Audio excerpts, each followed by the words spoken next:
International Chess Master Rats at chess.com, continuing my video series on the correspondence team match played between my video lessons group and the team CARPE DIEM. These two games were played on board 24 of 210. Our man is thismic, rated high 2000s versus Lali-Rustavi, mid 2000s. And let's have a look at the games. Okay, it starts out with the King's Indian defense, and it's all pretty basic in book. It stays book for some time. I'm not exactly sure exactly where it diverged, but we're going to see the plan of where the center locks up. You'll see it in just a moment. Okay, when white pushes d5, the center will be locked. It hasn't happened yet, but here it comes. Okay, so strategically, you're supposed to attack in the direction your pawn chain points. Now, white has two pawn chains. Black has one. Let's talk about them all. Okay, this indicates that black should play for f5. Now, white can't attack in the direction this pawn chain points because this pawn's in the way. So what white wants to strive for is an eventual c5. Let's see if these plans are accomplished or attempted. Well, there's black's got his idea in, and white decides that he's going to try to capitalize on the weak e6 square. And black vacates control of c5 in order to stop the threat. But here, white's kind of going against the grain. White's supposed to be playing for c5. Okay, I'm not saying f4 is a bad move, but sometimes if you don't follow the plan that the grandmasters that have come before us have already determined are the best plans, your game tends to struggle a little bit because you can't generate play from a level position. And this move does weaken the white king side. And that's where black is stronger. Black is trying to attack the black king. Okay, that's why he's playing f5. And this makes the white king a little bit more vulnerable.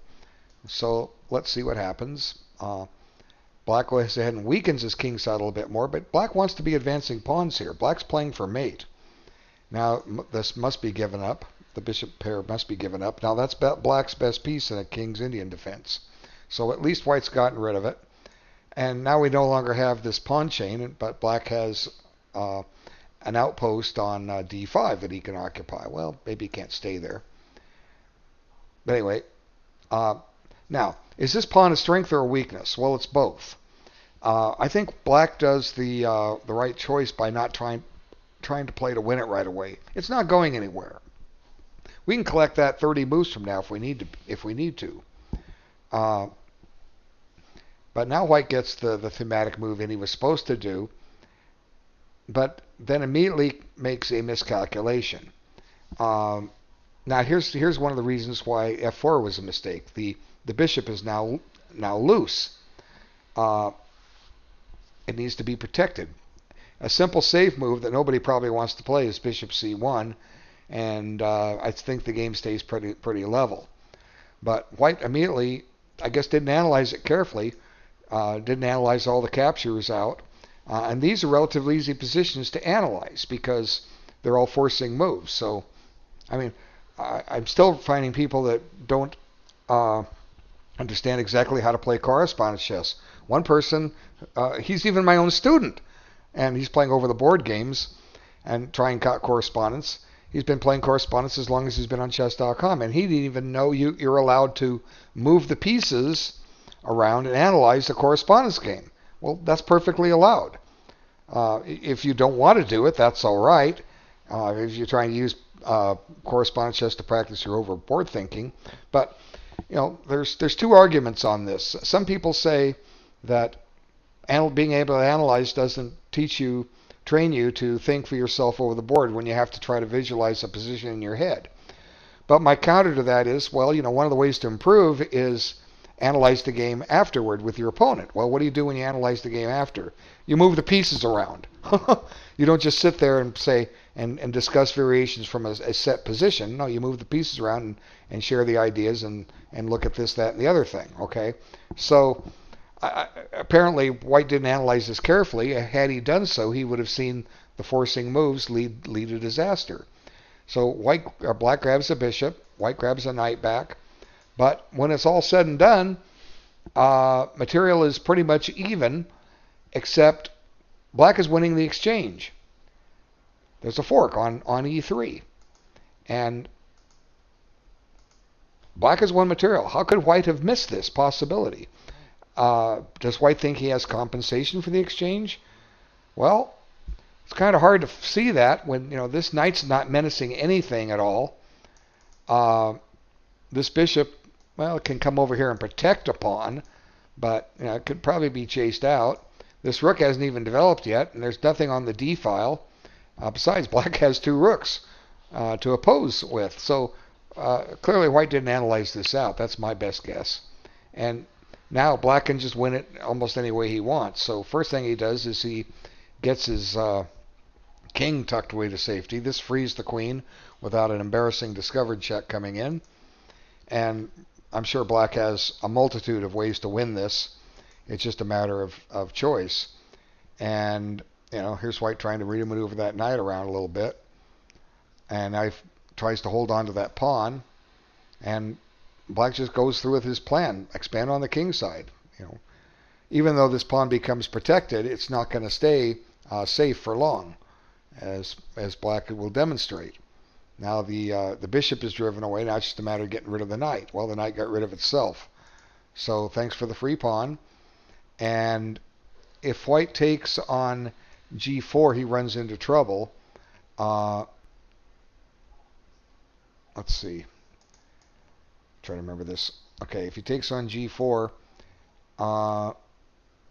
rook takes. And check. And king in the corner to shield from checks. And, white gets a little bit of nuisance counterplay, but I wouldn't say he gets too much. Looks like there's a mate here. Whoops. Game over. Okay. So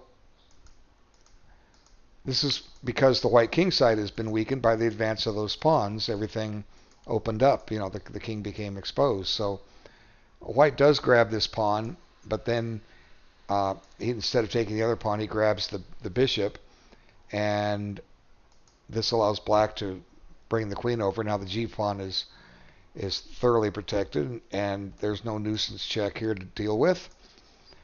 And black, just like I say, can win this just about any way he wants.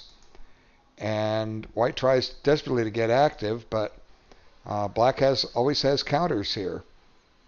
And there goes that e-pawn, and the check really leads nowhere. And it's just a matter of time before black is going to crash through here. Look at that pawn. It's off and running. Now the white rook is stuck blockading it. And hey, let's go grab a new open file. Wow, why does it move two pieces at once?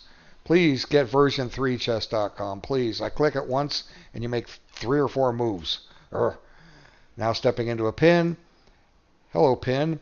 And this is kind of ironic. Black is able to give up a pawn with check, but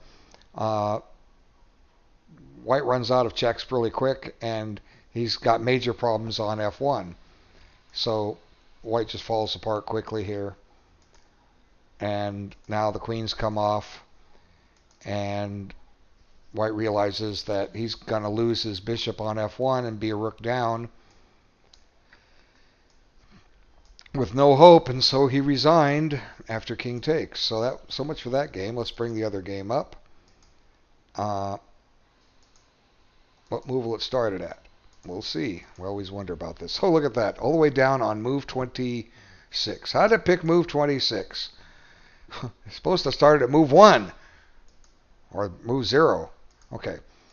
We have the French defense, and normal is to play knight f3 here, but white tries bishop e3, and there's a few little tricks in this opening.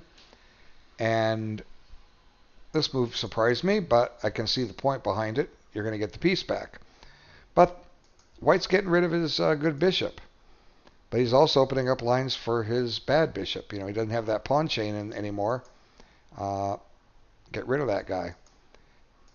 And the game is relatively even, but and black does have the bishop pair, but he needs to get this bishop developed. This looks like a terrific diagonal for it.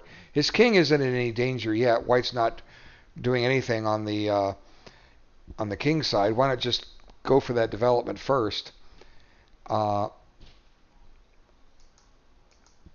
still want to get that b6 or b6 played so you can fianchetto that bishop. But it costs him time, and suddenly White's able to, since he's getting his development completed, he's able to start bothering that pawn on c4. And now the queen is on pre, and White's getting developed with tempo. And probably Black's best was to take and let White take with the pawn. But White's for choice there. The bishop gets stuck blockading it. But Black should be safe and solid for a while. I don't know, let's take a look. Let's see. Takes. Now you're threatening to win a piece, right? And maybe White can just grab this pawn here. You can't really do that. Knight e5 is a threat. F6. Black's just playing a pawn down here. So this is one of the reasons why Black should have gotten his bishop fianchettoed and try to create some counterplay. Let's go back and just take a look at that.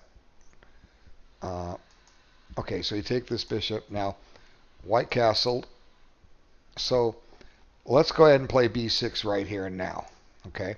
Now what's White going to do? Well, he played knight a3 in the main line, right? Okay. Now bishop b7. Let's play something a little different for White. Let's not play knight a3. Let's play this move. Okay, well that spent a tempo, and now if Black wishes, he can just block the file down. Okay, now knight a3 and bishop b7. And let's see. Queen d4 can be met with a queen exchange, and Black should be able to hold on to c4. So sometimes you have to delay casting a little bit, and Black didn't. So Black declined a queen exchange and played queen e4, but now the queen kind of became a target a little bit for White to get more pieces out. And Black still hasn't solved the question of his light square bishop, but it's not that easy to now. And White just picked up a pawn, and before you know it, White's going to pick up another pawn here, and then another, and another, and Black just never gets any play going. And now, normally I wouldn't want to take a piece that hasn't even moved yet, but this just picks up a second pawn. Right? Now White has two 3-2 majorities and a pretty safe and secure position. White is winning. And Black keeps denying queen exchanges, but there goes another pawn. And it's really kind of hopeless. White offers exchanges, Black declines. More pressure. There goes another pawn. Black's running out of pawns, and he's going to run out of all of them here in a minute. Now here White missed a kind of a cute way to do it. Watch this. Rook takes. That forces this. Now queen takes. That forces this. Now check. That forces this. And now rook here. And even though Black has the advantage of 2 rooks for the queen, White has 6 pawns. Those rooks don't have a chance. Okay? But it's one of those positions where White has pretty much his choice of ways to win it, so we can forgive him for not playing that move. There's nothing wrong with what he did. He was just going up a 5th pawn. And now the queen's come off, which White's been trying to do for a while. And at this point, Black resigned. I'm pretty sure he resigned both games at the same time because I've been watching the results. There's really no hope. You can get one pawn back, but the last pawn is a goner. Okay, how do you save this pawn? It's a threat of mate in 2. So Black can't guard that pawn. You can't even play h6 because then it's a mate in 1. So the rook has to run somewhere. Let's go protect the knight just for the fun of it. Check. Check. And, you know, this position is hopeless for black. White has 5 pawns. He can even give up the queenside pawns and have enough to win this. Just park the rook over here, out of the way, and start running these pawns up the board. And you know, black's not going to have a chance. Anyway, well played, thismic. You found an advantage and pressed the points home on both games rather nicely. And right now there are 13 games left in the match, 11 boards, and we're waiting for the next result. There'll be another video. Thanks so much for your time. Take care.